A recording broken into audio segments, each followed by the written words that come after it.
Have you ever felt the deep, breathless silence of the woods settle on your skin like a cold, damp cloak? Have you ever heard a single leaf crack beyond your campfire and wondered if the forest was listening? Have you ever smelled the scent of pine and damp earth and felt your heartbeat sink with the rustle of a midnight breeze? What if those rustling leaves were something more? What if the trees themselves were awake and watching you? If you enjoy stories that push the edge of imagination, please subscribe to Nightmare and Fear. It's completely free and helps me reach my dream of 500 subscribers. Thank you for being part of this growing community. Now, let's begin. I drove for hours along a winding road, until my old truck bumped to a stop on a narrow forest trail. The sky was a muted canvas of purple and gold, as the sun dipped behind distant ridges. I could smell pine and damp earth in the cooling air. The woods around me were unnaturally quiet, almost as if they were holding their breath. The campsite itself was strangely empty. A single fire ring sat in a bare clearing next to a lone picnic table. A weathered signpost barely marked the spot. I set up my tent quickly, unloading my sleeping bag, my lantern, and a few canned beans into the dusky clearing. The ground felt brittle under my boots, like something old and fragile. The trees stood still, almost too still, their branches heavy with silence, as the fire sputtered into life. I couldn't shake the feeling that my tiny flame was somehow unwelcome. Night fell quicker than I'd expected. I poured myself a cup of coffee and sat by the fire, listening to the crackling flames. Every sound felt sharp.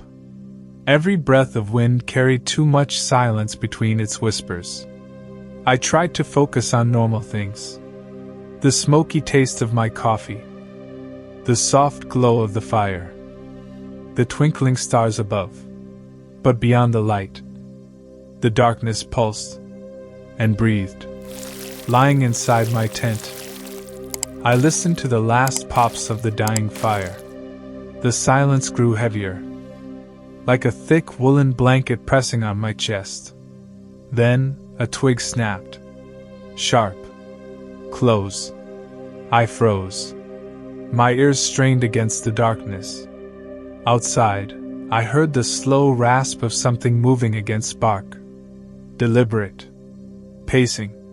Circling. I clenched my flashlight tightly, but dared not unzip the tent. The cold air seeped in, bringing with it a faint metallic scent. Something was out there. Something was waiting. I must have drifted into a restless sleep. In that half-dream, half-waking state, I felt a weight.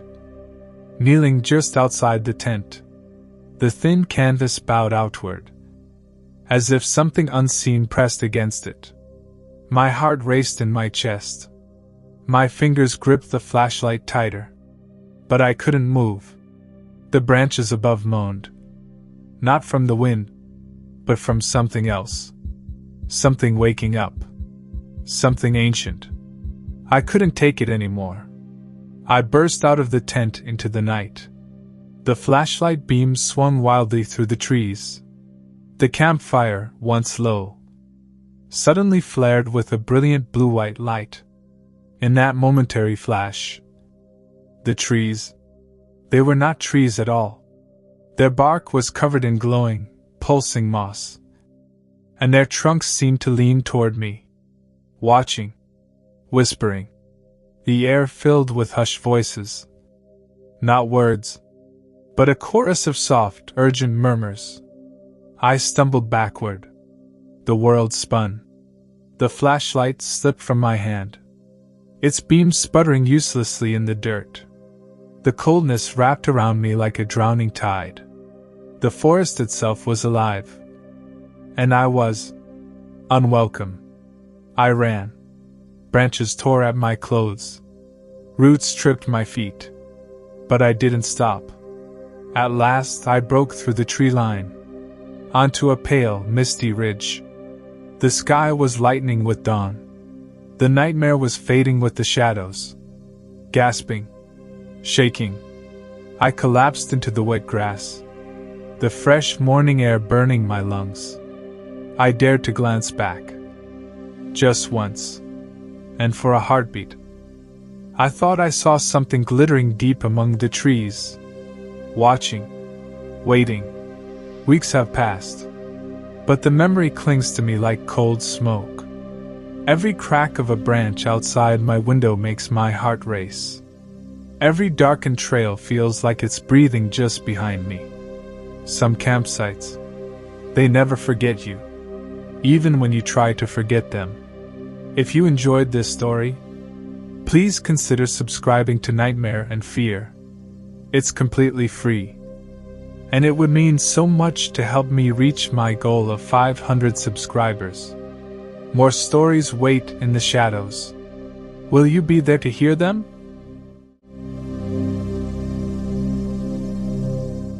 Have you ever stood alone, beneath an endless canopy of trees, where the night sky is hidden by ancient pines, and the silence is so thick you could almost touch it?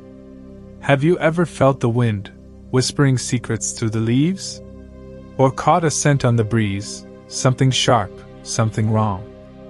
Something that makes your skin crawl, without knowing why? If you have, then you're in the right place. Subscribe to Nightmare and Fear, it's free, and help us reach 500 brave souls who dare to hear these stories. You won't want to miss what's coming. Because this is the kind of nightmare that stays with you.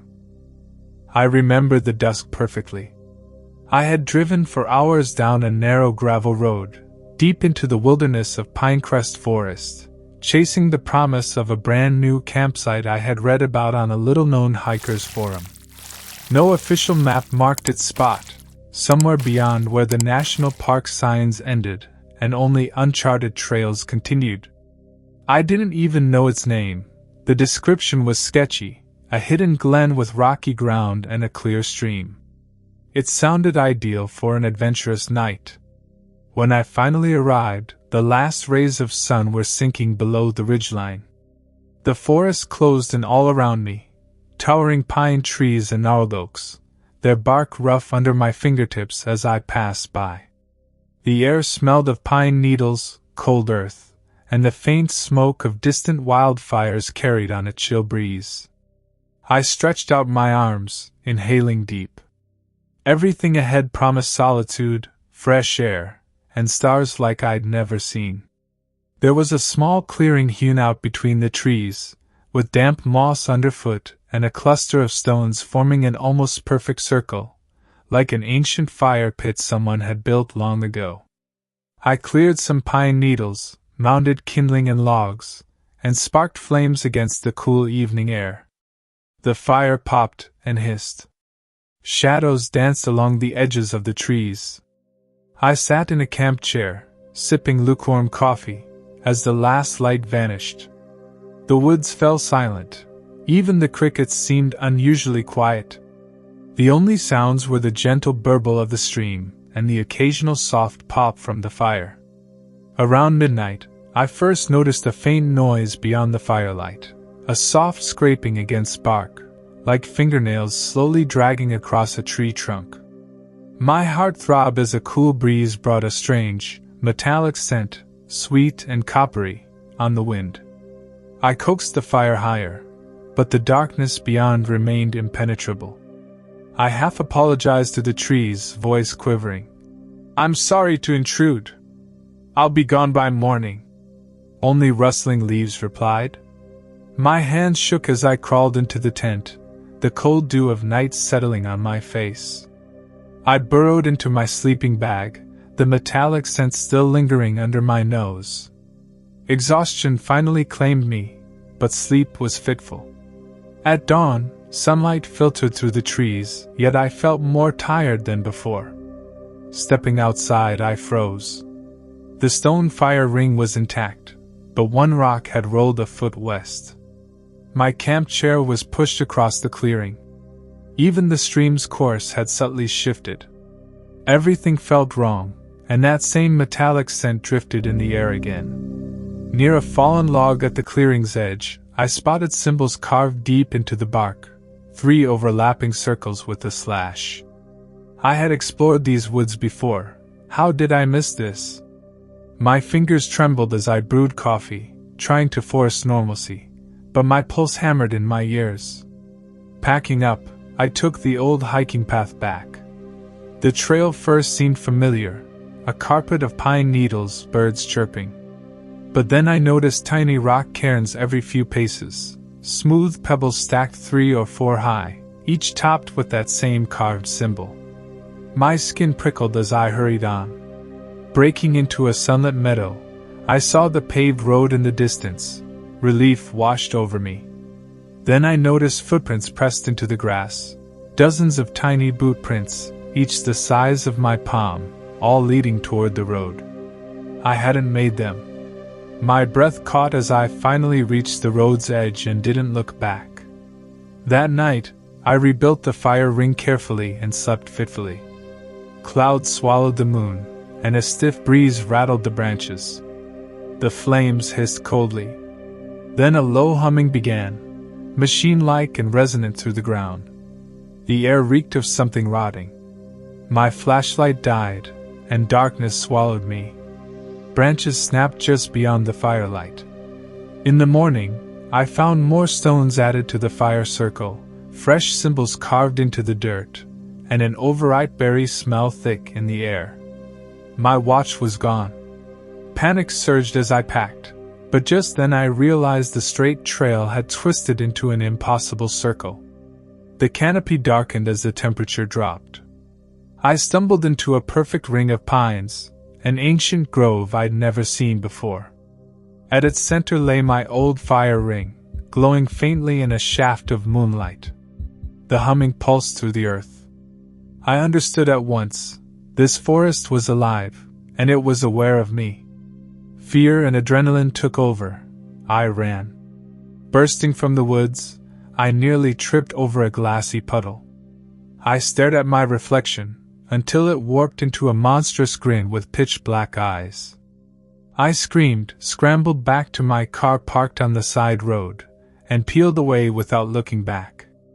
Birds sang, the sun was bright, but inside I remained forever changed. It's been days, and I still wake at night, heart racing. The forest stole my watch, my memories, and nearly my sanity. Thank you for listening. If this story sent a chill down your spine, please subscribe to Nightmare and Fear. It's free, and your support helps us reach 500 subscribers. Remember, some places don't forget you, even when you forget them. Have you ever pitched your tent beside a creek so mirror-still it seemed to swallow the sky? Have you ever watched your own reflection twist into someone else's regrets? Have you felt the ground beneath you shift, as if the earth itself remembered your every step? If you crave stories that peel back the edge of reality, welcome to Nightmare and Fear. We're so close to 500 subscribers, and it's completely free to join our dark family. Hit that subscribe button now, because what you're about to hear will change the way you look at every campsite forever. I first read about Sable Mirror Creek in a crumbling guidebook I found at a dusty roadside stand. Hidden gem, it said. Crystal clear water. No crowds. No mention of the warning scrawled in the margins, never camp after dusk. By midday, I'd parked my truck at the end of a cracked forest road. The air smelled of pine and wet stone. I followed a narrow footpath, each step swallowed by moss so thick it muted my footsteps entirely. After a half-mile the forest opened onto a small clearing. There, under arching firs, the creek lay motionless, its surface so smooth it looked like polished glass. I paused at the water's edge, staring down at my reflection. There I was, tired eyes, wind-tousled hair, the hint of a smile. But behind me, in the ripple-free water, stood something darker, my own shadow, stretching farther and darker than my body allowed. goosebumps prickled my arms. I set up my tent on soft earth just above the creek bank. The ground felt oddly warm, a gentle heat rising beneath my boots. As I hammered in the stakes, I noticed footprints pressed into the damp soil, only they weren't mine. Tiny, three-toed marks led from the forest edge to the water, then disappeared without a trace. Shrugging off the chill, I built a small fire in a ring of smooth stones. The logs hissed, sending smoky plumes skyward. The forest was eerily silent, no birdsong, no rustle of squirrels. Just the fire's crackle and the low burble of the creek. I sipped coffee from my thermos and tried to steady my racing thoughts. Something felt off, but I told myself it was the thrill of solitude. As twilight fell, the creek's surface began to change. The water stilled completely, reflecting the trees, and me, with perfect clarity. I leaned in close, breath fogging the glassy surface. At first, it was only my reflection. Then the image shifted. I saw myself standing by a gravestone I'd never visited, a small wooden cross bearing my name. My heart hammered. I yanked back, but the reflection stayed, mouth moving in silent scream. I stumbled backward, knocking over my coffee. Steam rose from the creek, carrying a faint metallic scent, like hot iron. Through the frosted air, I heard a single word, whispered so softly it might have been the wind. Remember. I forced myself to calm down and return to my tent. Inside, I found the sleeping bag half unzipped and my backpack unbuckled, items I had secured tightly only minutes before. The footprints from earlier now circled the tent 3 times, as if something, or someone, had inspected my camp. Fear churned in my gut. I bolted out, flashlight in hand. The creek lay unchanged, a perfect mirror under the moonless sky. I shone the beam across its surface, and froze. Ripple after ripple, the water began to flow backwards, moving uphill toward a cluster of boulders. The burble deepened into a hollow roar, and I realized the current wasn't water, it was memory, pulling me towards some hidden source. I dared not follow the uphill flow. Instead, I watched as my own memories spilled onto the creek's surface like spilled ink. I saw moments I tried to forget, my father's angry shout, my sister's tears the day she left home, the face of the friend I'd betrayed. Each memory played out in cruel, flickering detail. My vision blurred with tears. The metallic scent grew stronger, now peppered with the stench of rot and decay. I gagged. The reflections melted into each other, then coalesced into a single shape, an empty eye socket staring back at me. My reflection was gone. Only that hollow eye remained. Panic propelled me to flee the creek bank, but my boots sank into the soft earth. The ground seemed to pulse beneath me, alive. From the forest edge rose that faint whisper again, calling my name in a chorus of voices, some mine, some not. I screamed and ran toward the tree line. The firelight behind me flickered out, plunging the clearing into darkness. Branches snapped overhead. My flashlight flickered as though the batteries were failing, all in the span of a heartbeat. Then I saw them, glowing markers carved into the trunks of surrounding trees. Symbols I didn't recognize, like interlocking fractals that pulsed with a cold blue light. The symbols shifted under my gaze, rearranging themselves into new patterns. My mind reeled. I stumbled through the woods, following the memory-streaming creek uphill. Each step felt heavier. Time warped, seconds stretched into minutes, minutes into lifetimes. Occasionally I'd glance back to see the campsite, my refuge, drifting farther away, as if the forest were swallowing it whole. At one point, I fell to my knees beside a stone altar camouflaged in moss. At its center lay a single, perfect sphere of mirror-smooth obsidian. It reflected nothing but absolute darkness. A whisper rang out. "Place your regrets here." I recoiled, but an unseen force dragged me closer. My hands trembled as I reached out. The sphere's surface rippled like water as I pressed my palm against it. A surge of icy pain shot up my arm. I cried out as every guilt-laden memory I'd ever held exploded behind my eyes. I bolted upright, ripping my hand away. The sphere cracked, shattering into countless shards that rained down, and vanished before they hit the ground. The forest went silent. My heart thundered in my ears. I ran, no longer caring where I was going, until I burst through the trees into gray pre-dawn light. The campsite lay empty and undisturbed. My tent was perfectly pitched, the fire ring stacked with stones, the creek flowing normally downhill. As if nothing had happened. But I knew better. I fled that place at first light and never returned. Weeks have passed, and yet I still wake in cold sweat, nightmares echoing the creek's whispers. I've tried to forget, tried to treat it as a vivid hallucination, but every reflective surface I pass shows that hollow eye staring back. Thank you for listening. If this story left you breathless, please subscribe to Nightmare and Fear. It's free and helps us reach 500 subscribers so I can share more stories that blur the line between waking life and nightmares.